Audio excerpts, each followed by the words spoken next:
That morning, I already knew something was off. I'd been in construction management long enough to read a room before I walked into it. 23 years of reading job sites, reading subcontractors, reading the weather 2 days out before the foreman even checked his phone. So when I pulled into the parking lot of Hargrove Sons Building Group at 7:14 a.m. on a Tuesday in March, and saw my brother-in-law's truck parked in my spot, my assigned spot, the one with my name on a little plastic placard that my father-in-law had personally put up 11 years ago, I sat in my car for a full minute before I went inside. I told myself it was probably nothing. Derek probably just parked there by accident. Derek did a lot of things by accident. I was wrong about the accident part. My name is Marcus Webb. I'm 54 years old. I spent 23 years building Hargrove & Sons from a 2-crew residential outfit into one of the largest mid-sized commercial construction firms in the mid-Atlantic region. When I joined, we had 8 full-time employees, a fleet of 4 work trucks with mismatched logos, and a reputation that was decent but forgettable. When I walked out of that building for the last time, we had 212 employees, 18 active project sites, and $47 million in contracted backlog, the majority of it state and municipal infrastructure work that I had personally sourced, bid, and won. But I'm getting ahead of myself. Let me go back to the beginning, because the beginning matters. The beginning is what makes the ending make sense.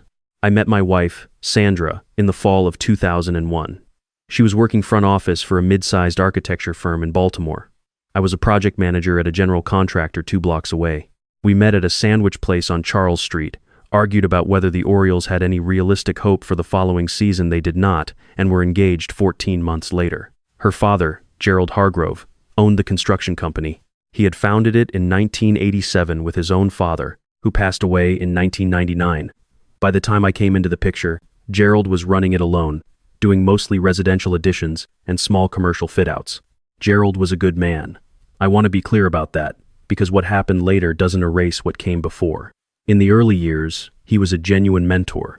He taught me how he thought about projects, how he read clients, how he handled the inevitable moments when a job goes sideways and you have to tell someone something they don't want to hear. He had a way of delivering bad news that made the other person feel like they were both on the same team against a common problem. I learned that from him. I used it for 20 years. When Sandra and I got married in 2003, Gerald offered me a formal role at the company. Not as a favor, he made that clear. He said he'd watched me work for 2 years and he needed someone who understood systems. The company had grown past what he could manage alone, and his instincts were better suited to relationships and strategy than to the operational side. He was honest about his own limitations. That was another thing I respected about him. I came on as operations director. Within 3 years, I had rebuilt the project management infrastructure from scratch. Spreadsheets replaced by actual software. Scheduling conflicts that used to cost us 2 to 3 weeks per project cut down to days. Subcontractor relationships formalized with contracts that protected us without burning the relationships. We started bidding on larger work. We started winning. The turning point came in 2009. I had spent the better part of a year cultivating a relationship with the capital projects office of a mid-Atlantic state agency. I won't name the specific agency, but their mandate covered transportation infrastructure and public facility renovation. The procurement officer I'd been working with was a methodical man named Raymond, who had been doing his job for 19 years and had seen every contractor in the region try to charm him. He didn't respond to charm. He responded to competence, to documentation, to showing up when you said you would, and delivering what you said you would deliver. I showed up. I delivered. We won our first state contract in October 2009. A bridge deck rehabilitation project, $2.3 million, relatively modest by the standards we'd eventually work at. We came in on time and $40,000 under budget, Raymond noticed. He referred us to 2 colleagues at sister agencies. I spent the next 4 years building those relationships with the same method: competence, documentation, consistency. By 2013, state and municipal contracts represented 60% of our revenue. By 2016, it was closer to 75%. My name was on every one of those relationships. Not the company's name, my name. The procurement officers knew me. The project managers at the agencies knew me. When they had a question about a bid, they called my cell phone. When a project hit a complication, they called my cell phone. I had their direct lines. I knew their preferred communication styles. I knew which ones wanted a formal written summary and which ones just wanted a 5-minute phone call. Gerald knew this. He appreciated it. Every year at the company's annual review, he credited the public sector growth directly to my work. He said it in front of the whole team. He meant it. Derek is Gerald's son, Sandra's younger brother. He is, to put it charitably, a man who has benefited significantly from the circumstances of his birth. He's not stupid, I want to be fair, but he is profoundly unserious. He came into the company in 2015 after a series of jobs that had not worked out, in fields ranging from real estate to event planning to something involving cryptocurrency that no one in the family could fully explain. Gerald put him in business development, which in practice meant Derek went to networking events, played a lot of golf with potential clients, and occasionally forwarded me emails from people who turned out to already be our clients. I never said anything. Sandra would sometimes make a comment at dinner, a small wry observation about her brother's contributions to the company, and I would deflect.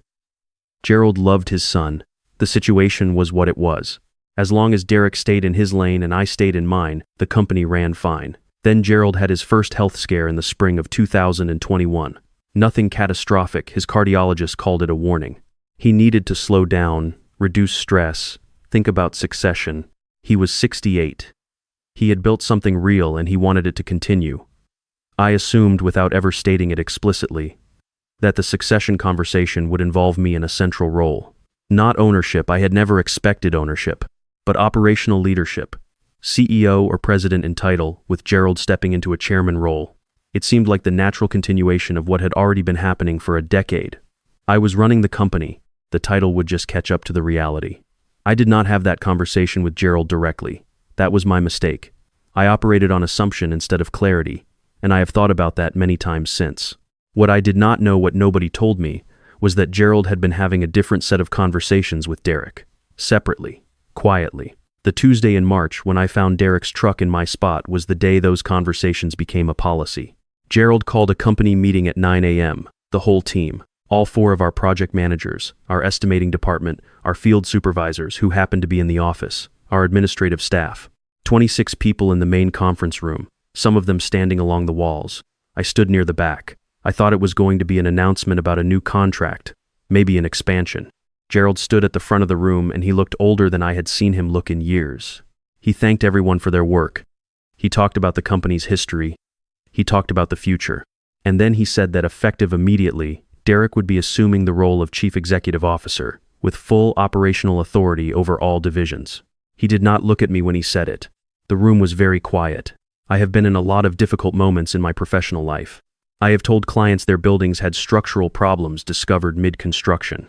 I have laid off good people during slow periods. I have sat across the table from inspectors who were looking for reasons to fail our work. I knew how to manage my face in hard moments. I had practiced it for 23 years. I managed my face. Derek was sitting at the front of the room next to his father. He had the careful expression of someone trying not to look too pleased with himself and not quite succeeding. He shook a few hands after Gerald finished speaking. He made a brief statement about his vision for the company. It was generic. It was the kind of thing someone says when they have prepared for the moment but not for the job. Gerald found me afterward, in the hallway. He put his hand on my shoulder. He said he hoped I understood. He said the company needed family leadership for the long term. He said my role would remain critical. He used the phrase right-hand man. He said it with genuine warmth, and I believe he meant it with genuine warmth, and it was one of the more painful moments of my adult life. I said I appreciated him telling me. I said I needed some time to process it. I went to my office and I closed the door. I sat at my desk for about 40 minutes. I looked at the walls. I had a framed copy of our first state contract on the wall. Gerald had given it to me when we hit our 10th anniversary with that agency. I looked at the contact list on my phone. I looked at the project files on my computer. I thought about Derek running an estimating meeting. I thought about Derek on a call with Raymond's successor at the state agency. Raymond had retired in 2019, but his replacement, a woman named Carol, had been trained by Raymond and ran her office the same way. Competence, documentation, consistency. I thought about Derek explaining a bid deviation to Carol. I thought about it for a while. Then I called Sandra. She answered on the second ring. I told her what had happened. There was a long pause. I didn't know he was going to do it today, she said. Did you know he was going to do it? Another pause. Dad mentioned it. A few weeks ago, he said he was thinking about it. I told him I thought it was a mistake. You didn't tell me. I didn't think he'd actually go through with it. Not like this. Not in front of everyone without even talking to you first. I appreciated her honesty. I appreciated that she was angry not at me, but at the situation, at the way it had been handled. Sandra has always had a clear sense of what is right and what is not, and she applies it regardless of whose side of the family is involved. That clarity was one of the first things I fell in love with. "What are you going to do?" she asked. "I don't know yet," I said. "I'll be home for dinner." What I did over the next 3 weeks was this. I said nothing. I came to work. I answered emails. I attended the meetings Derek scheduled, which were longer and less organized than mine had been, and I answered his questions with complete accuracy and professionalism. When he asked about the state agency relationships, I gave him a thorough briefing. I showed him the communication logs, the bid history, the names and contact information of every procurement officer we worked with. I also did something else during those 3 weeks. Every one of those state and municipal contracts, the $47 million in contracted backlog, had been executed under my name as the responsible party of contact. When I say my name, I mean my professional credentials, my contractor license, my bonding certifications. In the state's vendor registration system, the primary authorized representative for Hargrove Sons on all public sector work was Marcus Webb, not Gerald Hargrove, not Hargrove Sons as a general entity. Me, specifically, because years ago it had been more efficient to designate an individual with established credibility rather than a company name without one, and because Raymond had specifically requested it. I had not thought about this as leverage. I want to be honest about that. I had not been sitting on it, waiting. It was simply how the relationships had been structured, because that was the structure that worked. When I sat in my office that Tuesday and looked at my phone, I was not scheming. I was just looking at reality clearly, perhaps for the first time, without the assumption that the company's interests and my interests were the same thing. At the end of the 3 weeks, I submitted my resignation. 2 weeks' notice, professional, no grievances stated. I thanked Gerald for 23 years. I meant it. Derek called me into his office, my old office, the same day I submitted the letter. He wanted to know about transition. I told him I would document everything I could in the time remaining. I would be thorough. I was thorough. What I could not transfer was the relationships. Those were not in any document. They lived in years of phone calls, in the memory of Raymond explaining to me exactly how the agency's evaluation process worked, in Carol's understanding that when I said a project would be done by a certain date, it would be done by that date. Those things are not in a binder. On my last day, I made 2 phone calls. Not to do anything dramatic, just to inform people I respected that I was leaving and where I was going. I had already accepted a position as VP of Operations at a regional firm that had been quietly recruiting me for 2 years. I told Carol. I told the 2 other procurement leads I was closest to. I told them professionally. I said that Hargrove would be in touch with transition information.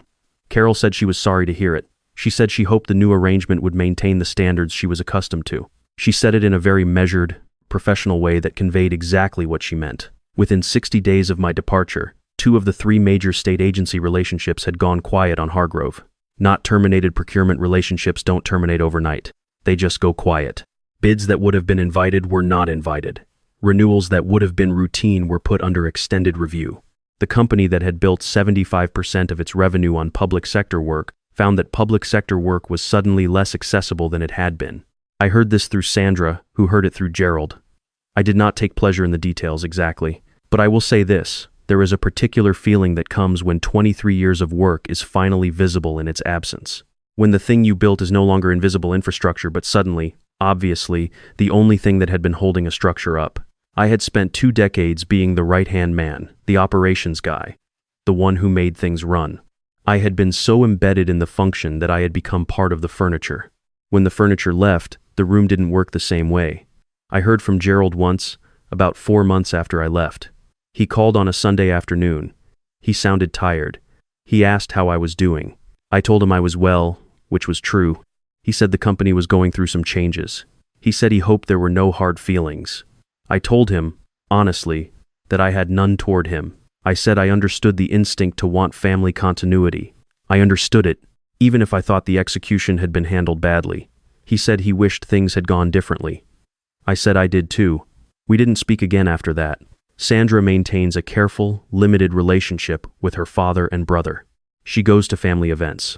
She is cordial.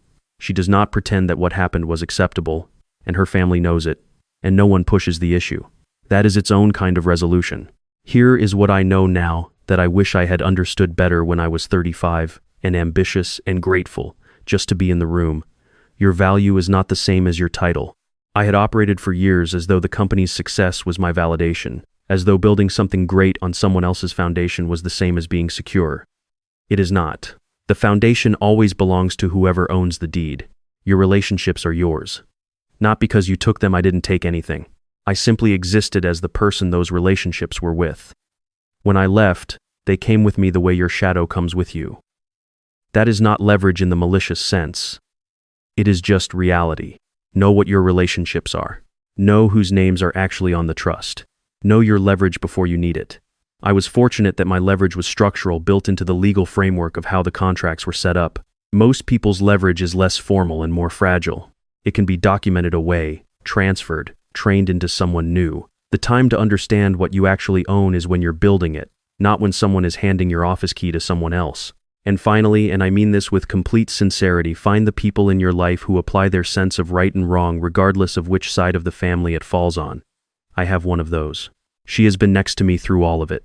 Whatever hard-won thing I carry out of this story, she is the one I'd least like to leave behind. The new firm is good. The work is good. I am building again, and this time the foundation is mine. I don't know exactly what's happened to Hargrove Sons since I left. I've heard things restructuring, some staff departures, a couple of projects that didn't go the way they were supposed to. I don't follow it closely. I don't need to. I know what I built. I know what it was worth. The people who needed to know that eventually found out. That's enough for me.